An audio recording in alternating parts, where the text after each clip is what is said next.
are places where sunlight barely touches the ground, even during the day. This incident is from 2018. A young man, Henry, went camping there with his friends. The first night was completely normal.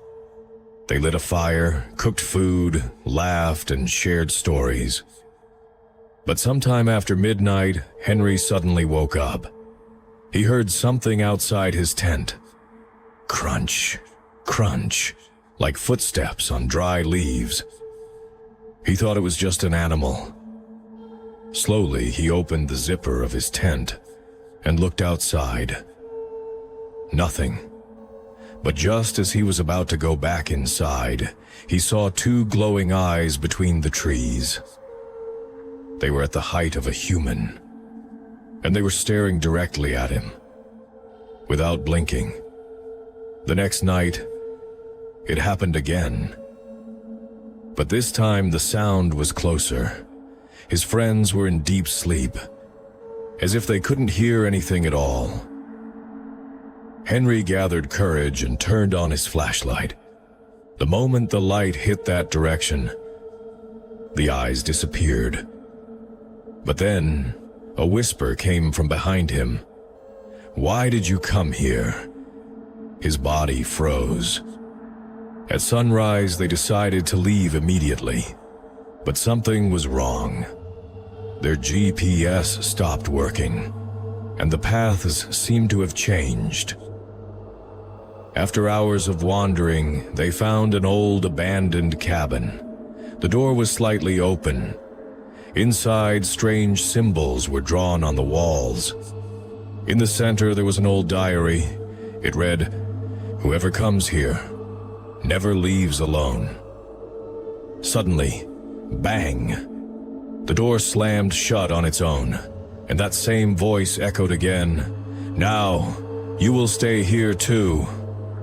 Somehow they managed to escape, but after returning home, Hanty said he still sees those glowing eyes at night, and the most terrifying part, there was a photo on his phone, a photo he never took.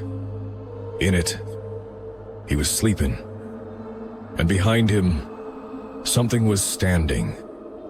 Locals say the forests of Black Hills hide entities that watch you, and sometimes they follow you back.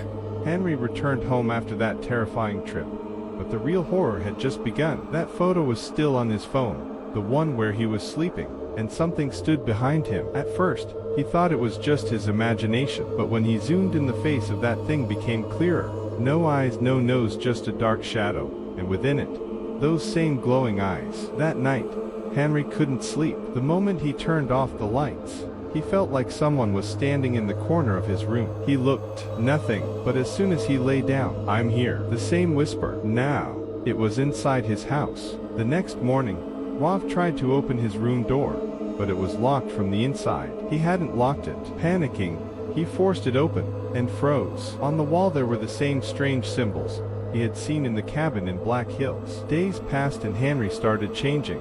He talked to himself, stared into mirrors, and smiled as if someone else was inside him. One night, his mother saw him standing in the dark, completely still. "Henry," she called. He slowly turned, and his eyes were completely black. The next day, Rob disappeared. His phone was found in his room. There was a new photo. This time, Henry was standing in the forest, deep inside Black Hills, and behind him, there were many shadows. After Henry disappeared, the strange events in his house didn't stop. His mother began noticing something terrifying. Every night around 3 a.m., his room door would slowly open on its own, and outside it felt like someone was standing there. One night, she gathered courage and opened the door.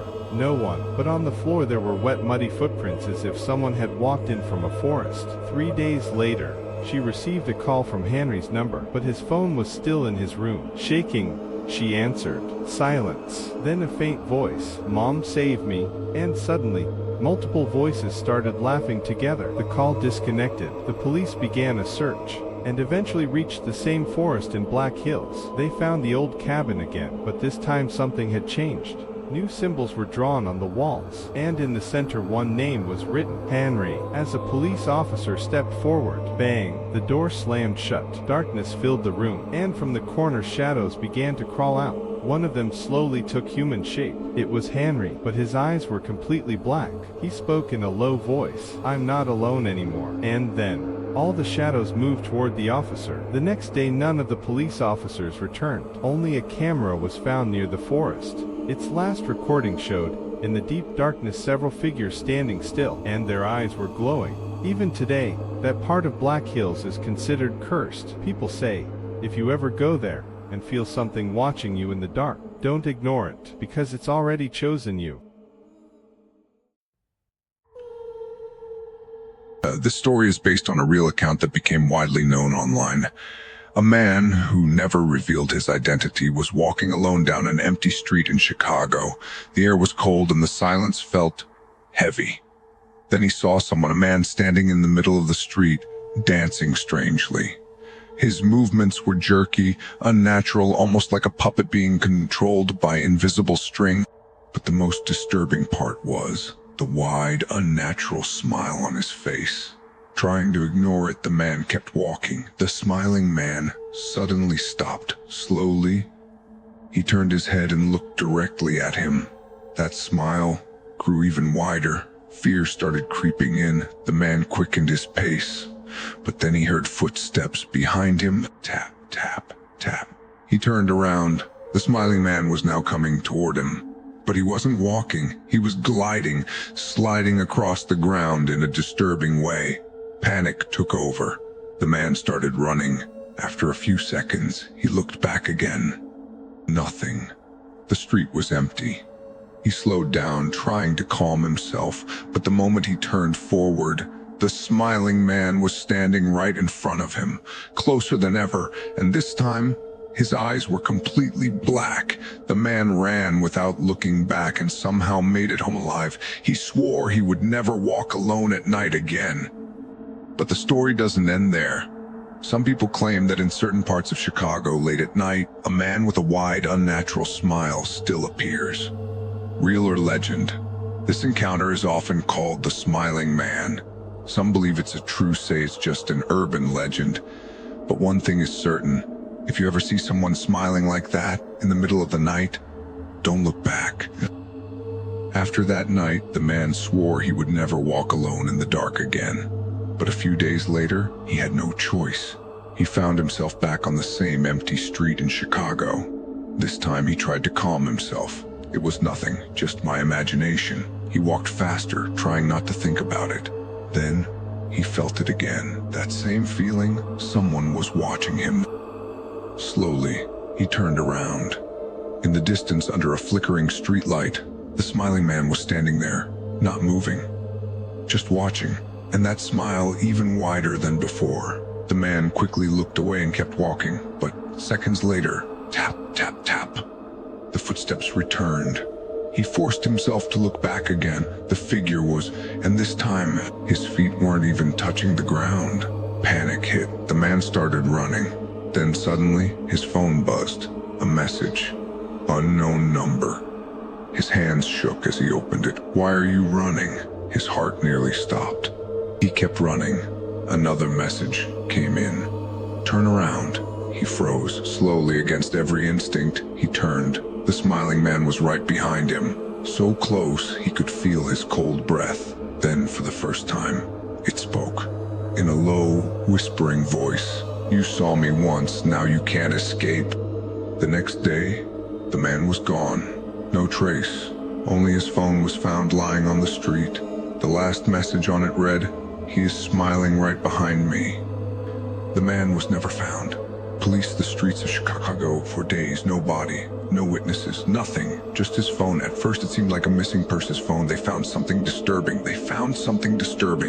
The last message wasn't the only one, sent after he disappeared. From the same unknown number. He shouldn't have done that. Even more messages appeared. The man was never found. Police searched the streets of Chicago for days. No body, no witnesses, nothing. Just his phone. When investigators checked his phone, they found something disturbing. The last message wasn't the only one. There were new messages sent after he disappeared from the same unknown number. He shouldn't around. Days later, even more messages appeared. They weren't about him. They were about someone else. The police tried to trace the number. Nothing, no location, no identity. It was like the send even stranger happened. The phone started sending messages to random people living in different parts of Chicago. One of those people shared their experience online at 2:13 a.m. from an unknown number. He thought it was a prank. He replied, "Who is this?" A few seconds later, the message came, "Turn around." His body froze. Slowly, he looked behind him. Nothing. His room was empty. Relieved, he laughed nervously. "Just someone messing with me," he typed back. Then came the final message. "I'm not behind you. I'm outside." At that exact moment, knock, knock, 3 slow knocks on his door.